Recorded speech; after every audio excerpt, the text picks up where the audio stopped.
Emas. emas. Jadi Sungai Efrat mulai kering dan mulai munculin emas dan orang berebut. Ini adalah poin penting banget, turning point penting. Iya. Dan sekarang keringnya udah. Kemarin kan sempat berebut emas walaupun Betul. ternyata bukan emas kan apa Pirit. namanya? Pirit. Pirit. Tapi katanya, jadi ada yang bilang pirit itu yang gedenya. Tapi kecil-kecil sudah ada emasnya. Iya kan emang ada yang bilang cenderung kalau ada pirit biasa di situ nggak jauh dari situ ada emas juga kan. Benar. Jadi tidak udah menutup muncul. kemungkinan.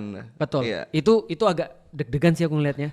Iya sih. Aku agak gimana sih? Soalnya kan gini ya, semakin kita kesini semakin kita melihat tanda-tanda itu kan benar-benar kita bisa ngerti ya. Oh, pertama aku harus disclaimer dulu dan nanti kita akan ngulangi disclaimer ini ketika kita bahas tentang kiamat. Disclaimernya adalah karena kita bahas tentang perkara goib yang belum terjadi. Jadi bayangin gini deh, lu adalah orang yang tinggal di 2026, tiba-tiba lu harus balik lagi ke 1826, 200 tahun yang lalu. Dan lu harus jelasin internet pada mereka. Gimana cara lu jelasin? Wah, bingung kan?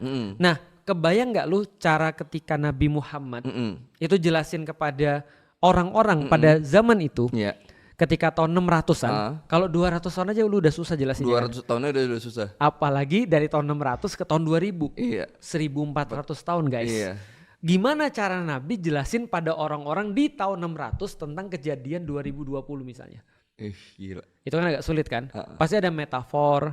Iya. Pasti ada perumpamaan. Benar. Pasti ada segala macam lah, perwakilan segala macam. Nah, jadi kita nggak bisa memastikan satupun. Dan orang-orang bilang itu semua baru akan terlihat jelas kalau udah kejadian. Bener, orang baru ngeh ya, oh itu yang dibilang Rasulullah tuh ini. Betul. Nah, artinya dengan cara itu kita bisa membahas juga timeline kiamat dan season-seasonnya, termasuk setelah season menengah ini ada season besar nih. Apa tuh? Ada season utama. Nah, season utama adalah munculnya Dajjal. Doi itu. Munculnya Dajjal. Dan sebelum ada munculnya Dajjal, ada namanya Imam Mahdi. Nah, benar. Jadi ceritanya persis yang disampaikan oleh Rasulullah, Islam akan kembali dalam keadaan terasing.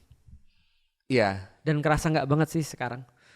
Kerasa banget nggak sih sekarang? Kita lihat Islam kembali dalam keadaan terasing. Lu bayangin, ketika aku sekarang ya ngajarin orang